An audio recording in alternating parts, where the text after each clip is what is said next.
Welcome to the Fantasy Formula 1 Podcast. I'm Paul. That's Ben. Hey. And this is a show where we pretend to spend a lot of money on real race teams in order to win imaginary points, which is the Fantasy Formula 1 in a nutshell. Today, we are going to be going over a number of things. So first off, we didn't do a big review of your Fantasy Formula 1 results from Miami. That's true. Last week there was so much to talk about. There was a lot. So much to cover, and inevitably we went down some rabbit trails and ran out of time. So we'll go over that this I almost said morning. It's afternoon. we'll go over that this afternoon, okay. And then we're doing a deep dive from there into how much does the sprint race affect your fantasy points and the build of your fantasy team. I'm not the data guy. Paul is the data guy, and he's gonna take you on a journey today. We'll take you on a journey of imagination. And for all you statisticians or people like me who love the numbers, we have a whole 2 data points, and which means we can draw a correlation. At least a straight line. At least a straight line. We can draw at least a straight line. The issue is we only have 6 sprint races all year. So yes, we only have 2 data points, but that equates to a third of all sprint races for this year. It's enough to have learned some lessons, yes, and to see just how we should be framing things moving forward. Yes. So that is what we're going to do a dive into, and we'll also go and discuss some upgrades and updates because I've been watching the news, and there's a lot of talk about what some of the teams are going to be doing before the race in Italy this weekend. Yeah, sounds good. So let's go ahead and kick it off with your teams. Okay, sounds like a plan. So I'm looking in the F1 Fantasy app, or the F1 app in the Fantasy tab there, pulled up completed races, and here's how we did. Team 1, that is newbie alpha for me, consisted of Charles Leclerc as my main driver, got me 66 points because I gave him the 2X, and he got 3rd overall. Let me double check that. Yep, race position 3rd, and then in the sprint he got 2nd place, so 66 points overall from him. Okay. I had Logan Sargent on my team. Me too. He did his crash thing that he's known and loved Logan. for. So -7 points overall from him. Thanks, man. I also had Kevin Magnussen, which he was everybody's worst enemy last week. Yep. Net total of 1 point because I think did he have 5 separate penalties? He did. He had him? 5 separate penalties, and it was so bad that the announcers were like, at some point, this literally, and I'm going to use the wrong term here, this literally has to affect his driver's license. Oh, yeah. Like, just you can't get that many penalties. And he justified it as he was protecting his team. He was blocking. He was doing all of this to be a good team player, which is solid. But yeah, at some point you got to pay the piper. I'm glad he didn't crash, but that's not a record that you want. Yeah. I mean, I don't know if it's a record, but it's kind of like the Adam Sandler and Happy Gilmore. It's like his record is that he took off his skate and tried to stab somebody. Exactly. Yeah. That was Kevin Magnussen last week. Nico Hulkenberg got me 13 points. Not great, not terrible, but I'll take it. Yuki Tsunoda 23 points because 7th place overall, and yeah, Yuki Tsunoda, man. He's not the worst person to have on your team this year. He's really not. As soon as like Logan Sargent, like a lot of those drivers in that range, as soon as you don't DNF, you do halfway decent. Yeah. So So I wish things had gone better with Logan, but again, I had Red Bull Racing, which got me 85 points, and Ferrari as my second constructor got me 79 for a cumulative total of 260 points. Not bad for my main team here. Again, could have been better, but Yeah. Team 2, which is more of my mad scientists. Let's see what happens when we add random chemicals. I've got this is RB Dragon Fruit. I spent $99.9 million. So look at that. No overage there. Nothing on the table. And it didn't help me. So RB Dragon Fruit, I had Max Verstappen, 2X, got me 80 points because he's Boom. Max. Daniel Ricciardo got me 16 points. Nico Hulkenberg, like we said, 13. Kevin Magnussen, again, 1. And Logan Sargent, -7. So that's Logan. 2 of my drivers netted me -6 points. So that sucks. Yeah. And then I had Red Bull Racing, which got me 85 points, which is great. And then the thing that killed me, though, was Aston Martin. -7 points as a constructor. Just murders you. Yeah, so what did so total score is 181 points for that team. For the sprint, and they lost 9 points. They lost 29 points for the sprints. Just in the sprint race, Aston Martin lost 29 points. And that's a great snapshot at what we'll be talking about later on. The sprints matter, and not in a fun way. Not in a fun way. That's what the data says. We don't like what the data says, but the data says it. The data so there we is go. what it be. Team 3, which is the Stathams. I got a 10-point dock because I changed too many. I made too many changes, so I started at negative 10 points, but overall got 239. So again, It's really strong. Yep. So again, across all 3 teams, I had Kevin Magnuson and Logan Sargent, which hurt me down across the board. But Sergio Perez was my main driver. He got me 60 points. Zogan Yu, 20 points across the weekend. Man. Not bad for that guy. And then I don't know why I was playing with Alpine, but Esteban Ocon got me 11 points, which is better than some. Hey, so. man, he's solid. Yeah. So then overall, 79 from Ferrari and 85 from Red Bull for a total of 239 points. So not a bad weekend overall. My team 2 was a little silly, but I can't complain. No, I think you did really well, and the fact that the only people who really drug you down were the guys who DNF'd. Oh sure, yeah, and again, team 2 it just harkens back to the lesson we've beat over the head several times, which is you live and die by your constructors. Yeah. If you don't have a high performing constructor, it doesn't matter how good your drivers are. It doesn't matter how good individual efforts are. You will not be competitive. Agreed. But I did want to say as well, so we will keep mix and matching and seeing what the formula for success is every week. But do encourage you to take advantage of the fact that you do get to play 3 teams when you do Fantasy Formula 1. And this harkens back to our impulsiveness as people. Put together your analytically and mathematically smartest team every week, but make sure that you're using team 2 and team 3 to play around a little bit, see what works, see what doesn't work, try something completely off the wall and see what sticks. Because we have figured out so much that way and learned a lot of valuable lessons. So if this is something that you're trying to be competitive in, do your no emotion picks. Yep. But then also, try to find something new, see what happens. No, completely agreed. And that happened to me actually last year.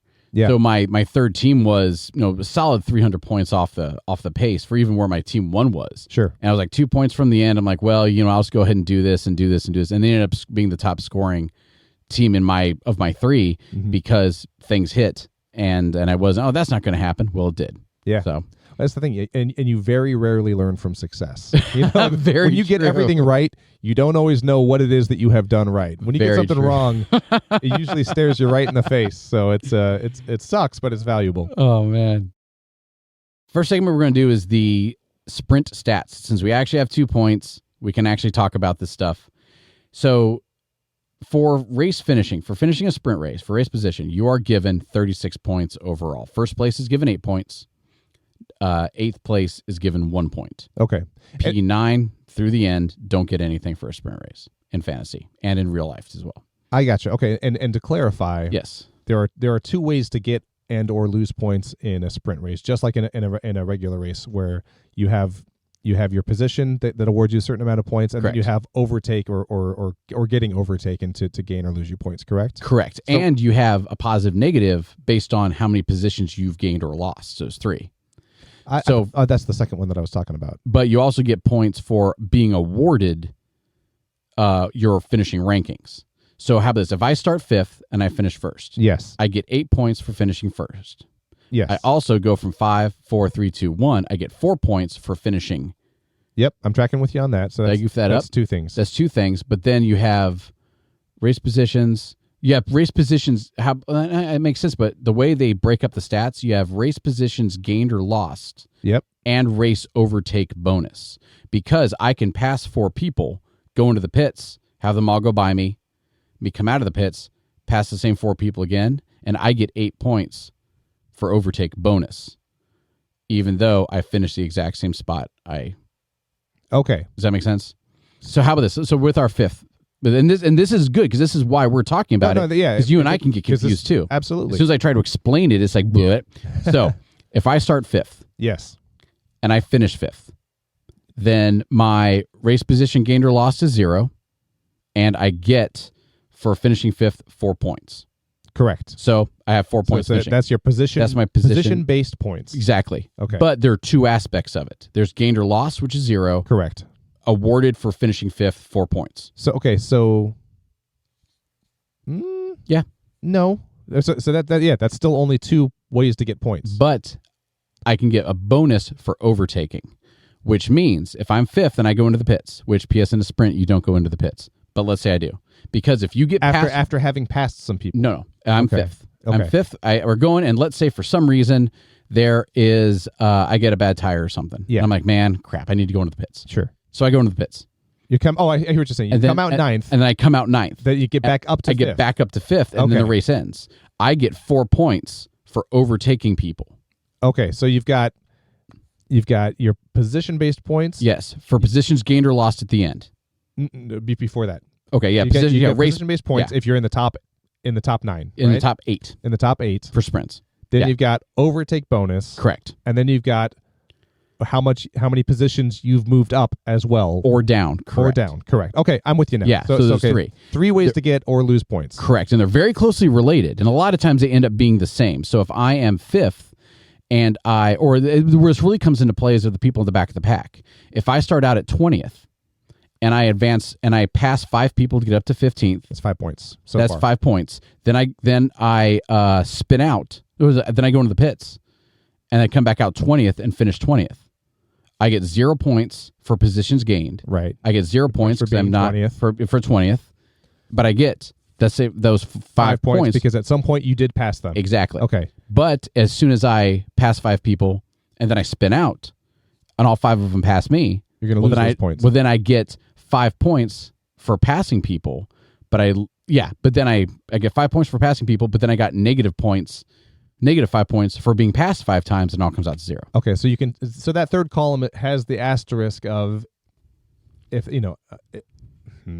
Yes. I think we're getting into a very specific scenario where you pass people, you go into the pits. It doesn't count as them passing you because you're in the pit. Exactly. Okay, that's the very specific That's what's thing. breaking my brain. And that's why for sprints it's a little bit less of a factor, or how about this, or it's even more of a factor because you don't pit during a sprint race. Gotcha. So in a sprint it's generally going to be your how many positions you moved up or lost, and also if you made it in the top 8. Exactly. Got it. But you'll get double the points for how many positions you moved up or lost. Yes. Because you passed somebody to get that position.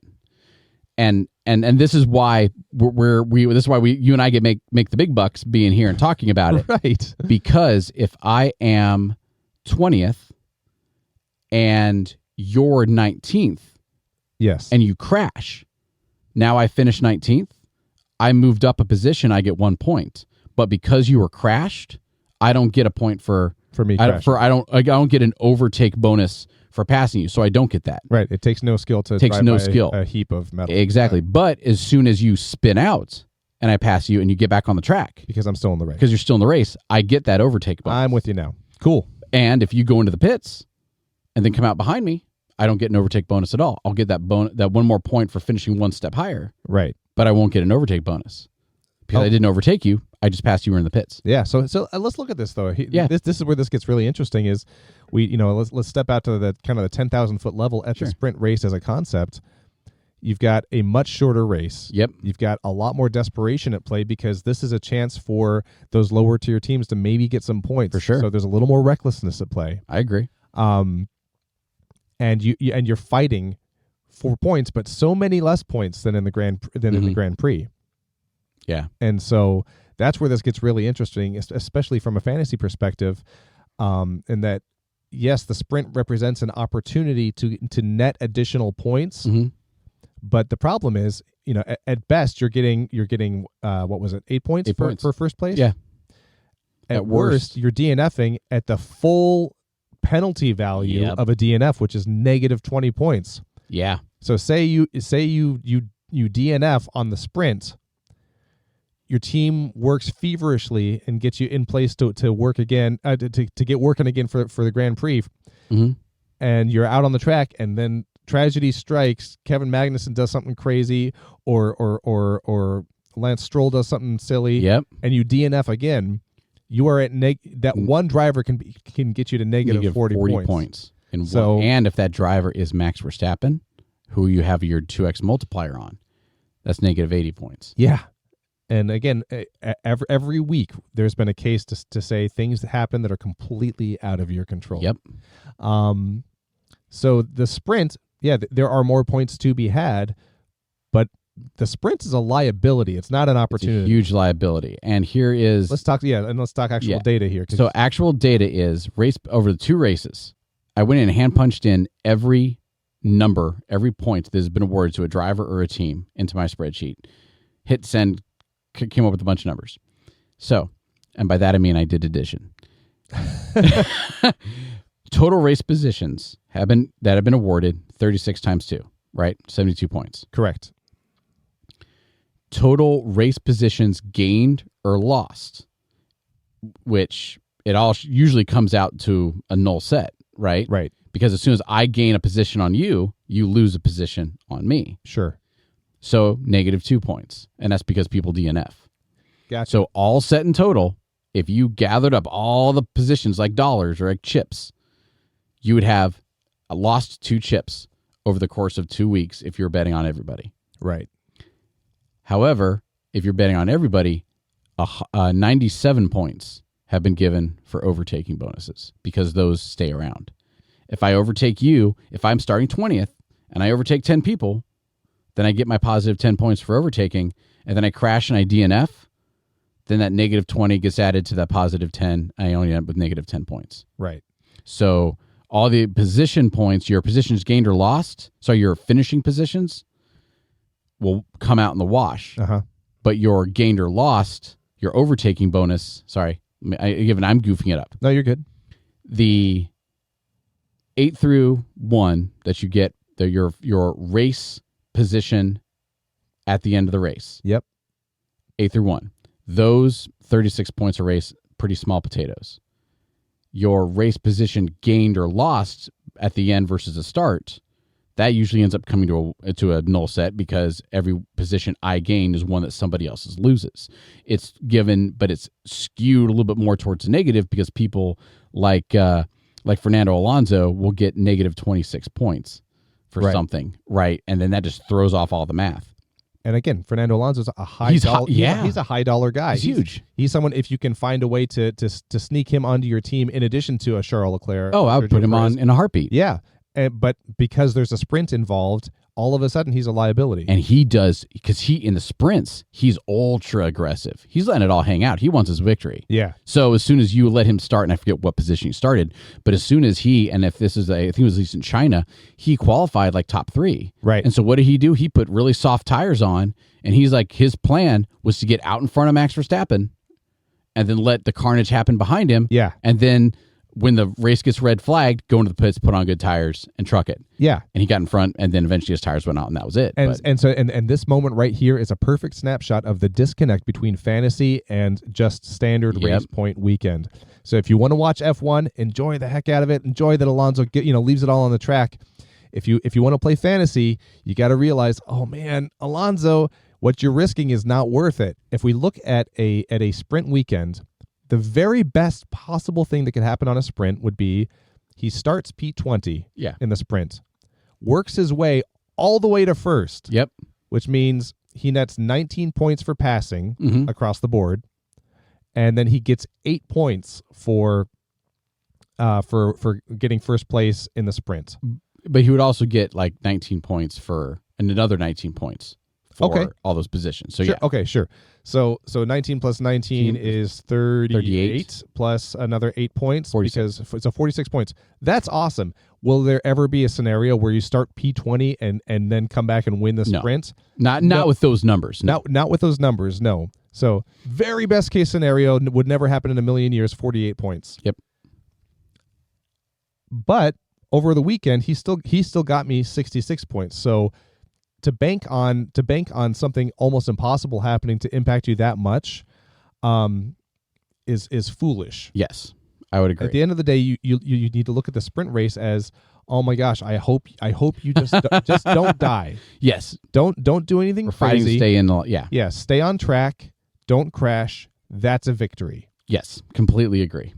Completely agree. Just because otherwise, all the liability is there.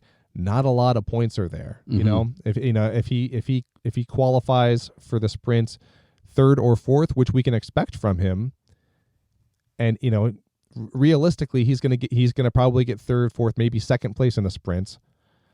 So he'll get you maybe 8 or 9 points.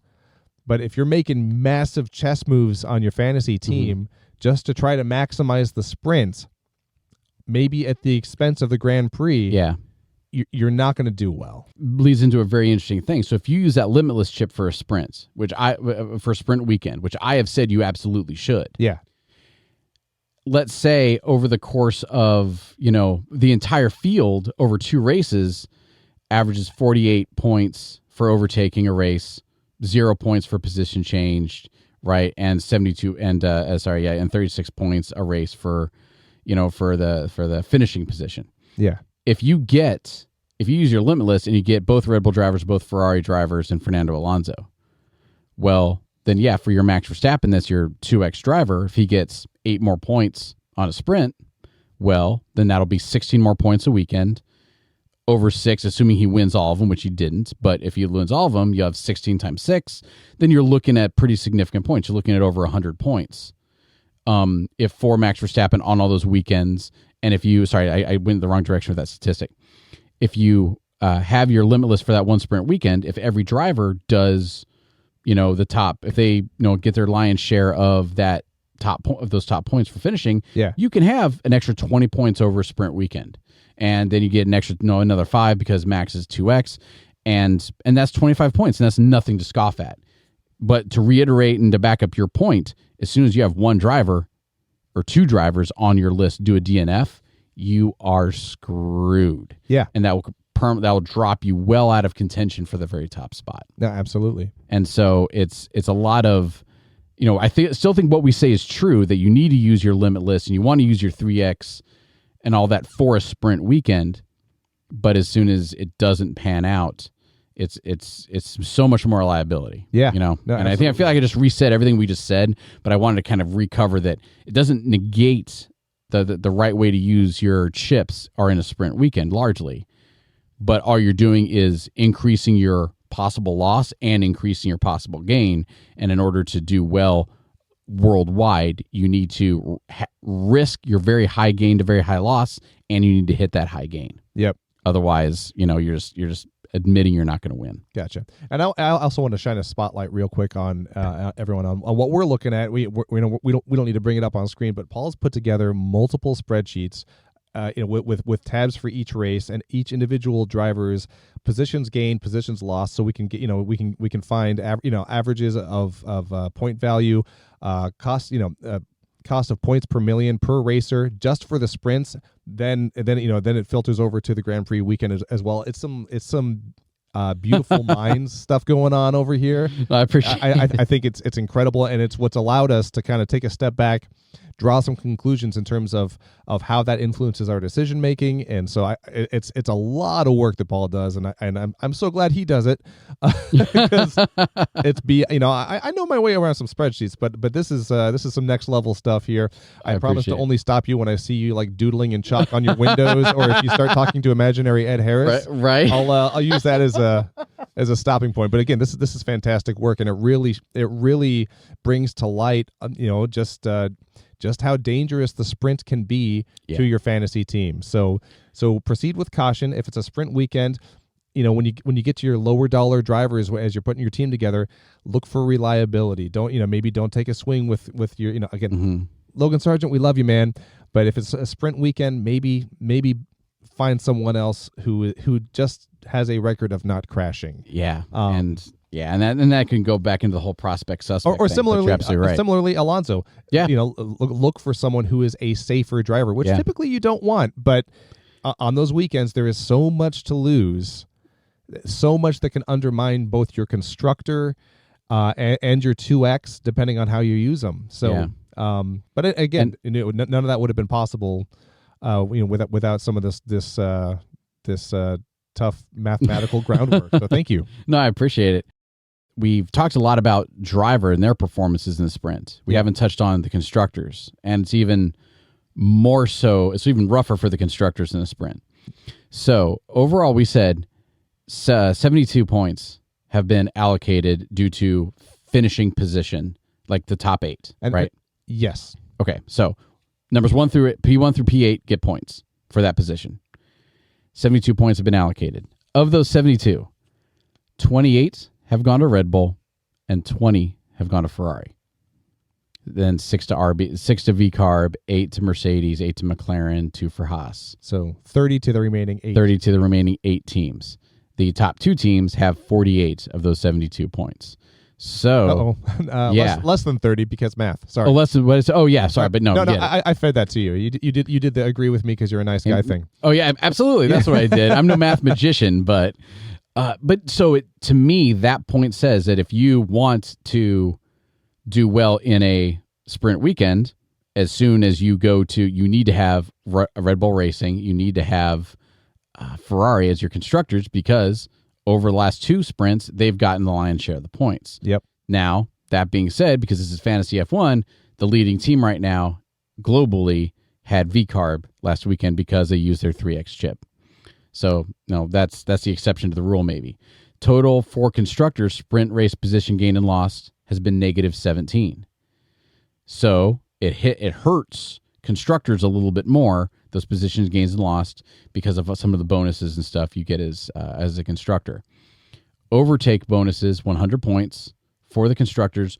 Total sprint payout for all 10 constructors over 2 races has been 155 points. But that takes into account the points lost as well as DNFs. Though, well as that includes DNFs. Right. So you look at Red Bull, you look at what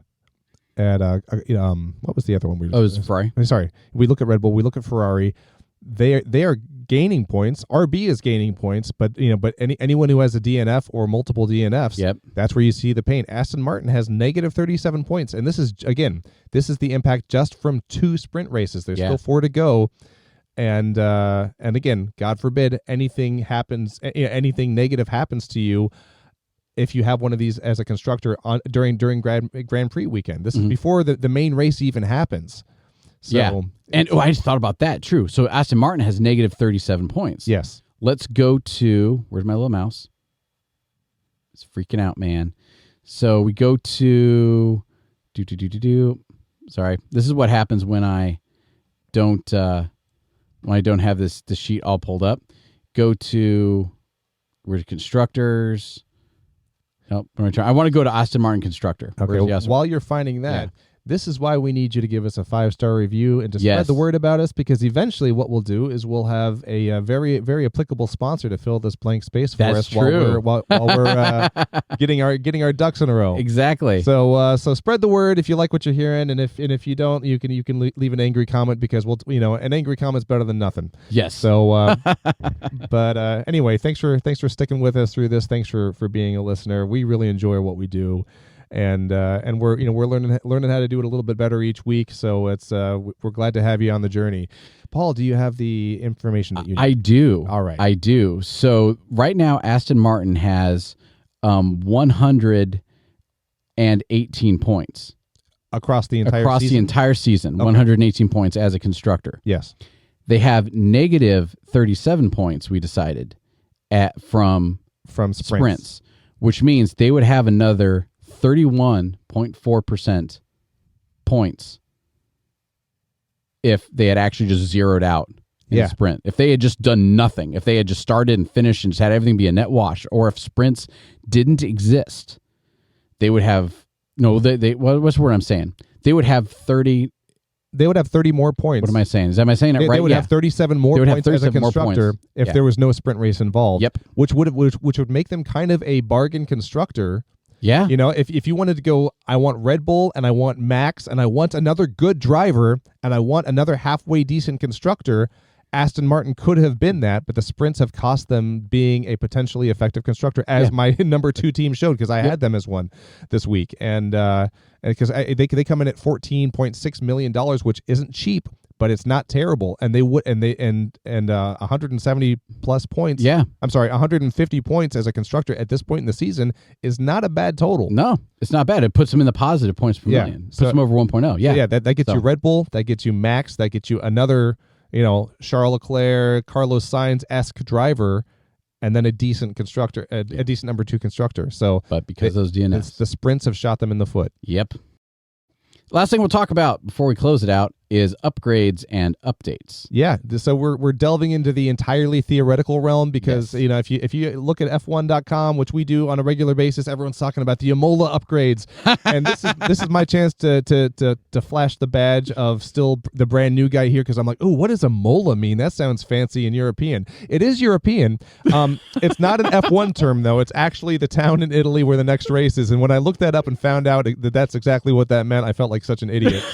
Like, is that like an acronym for Imola? Who's my first thought was who's Imola, and they came up with these upgrades, or like a new technician of some kind. Nope. Exactly. Imola is the town in Italy where we're going to be watching this coming week's race.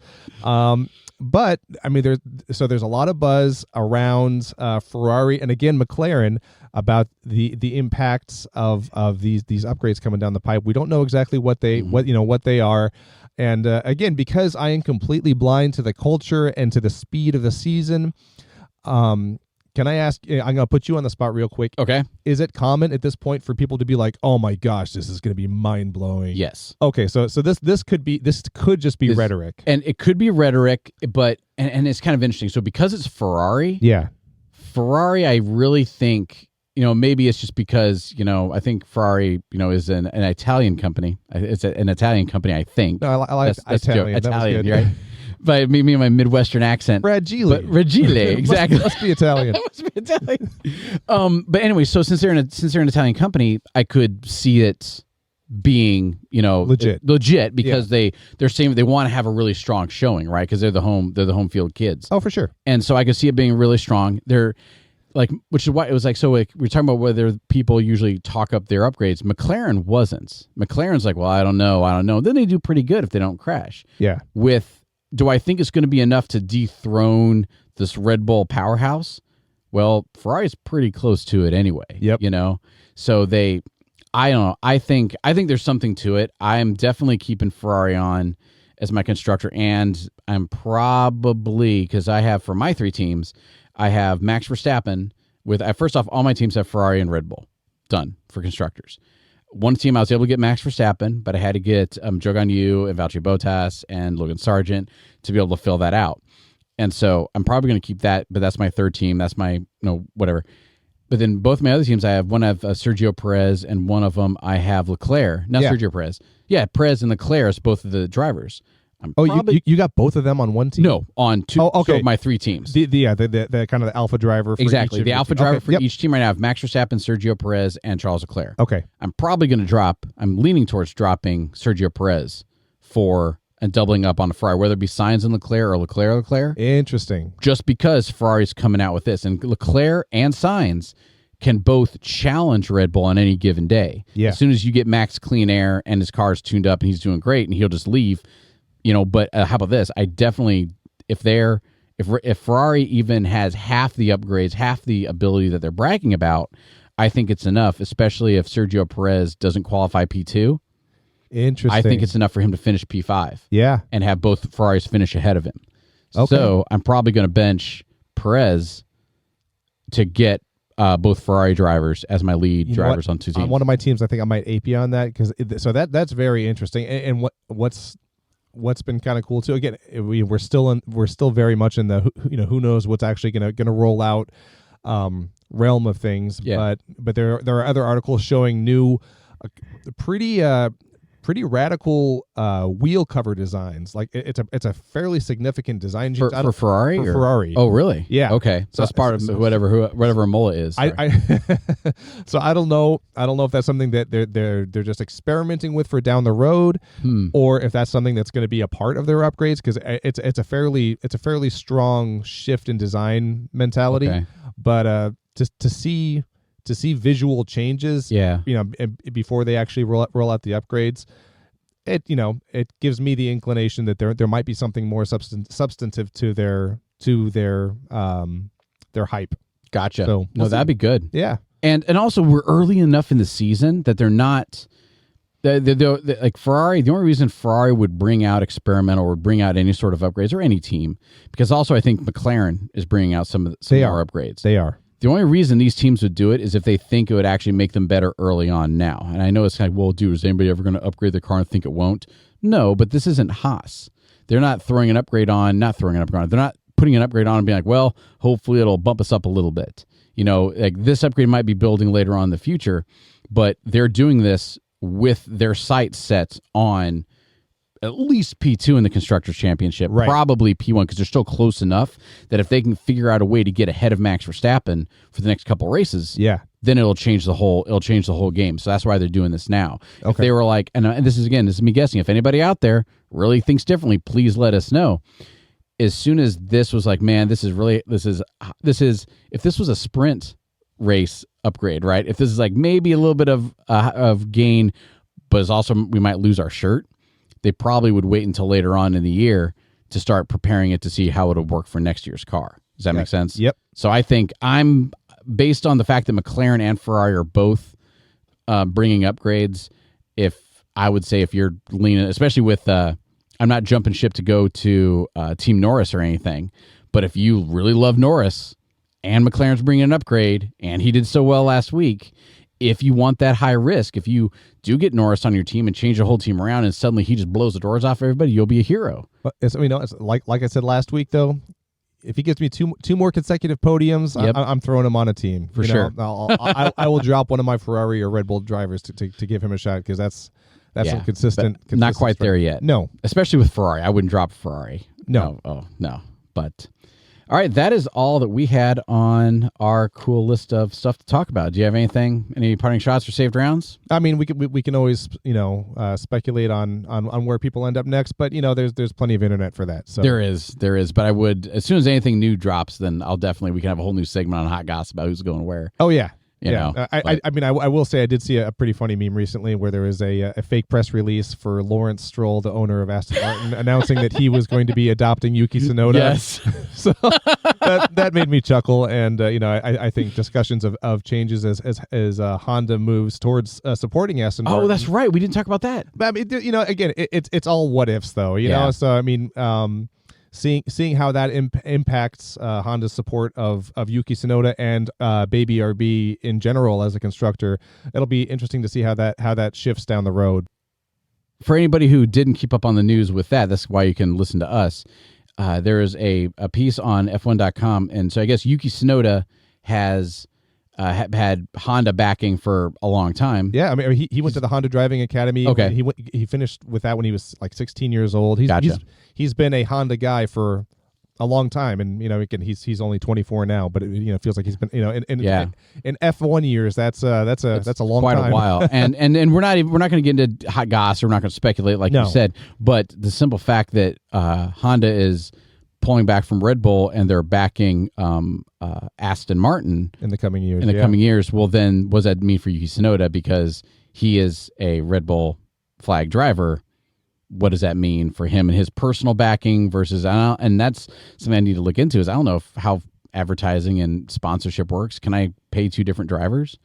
Yeah, I don't know, but it's bizarre. And then when we can go down that trail to say, well, let's talk Yuki Tsunoda and who his the other driver on his constructor will be. Yeah, because Yuki has unexpectedly outlasted multiple other drivers.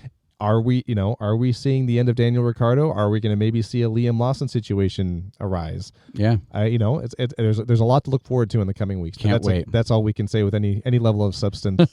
Substantiveness. Substantiveness, that works. Wordsmithing. Yeah. So, but all right. Well, hey everybody, thanks for your time. Thanks for watching and listening. And normally you're the one who does the goodbye. I'll go ahead and let you do it. You know what? I already did the shameless you did. rate us 5 stars plug, but hey, we'll see you after Italy, and hopefully we're all celebrating and not licking our wounds. So, absolutely. Right. Cheers. Take care.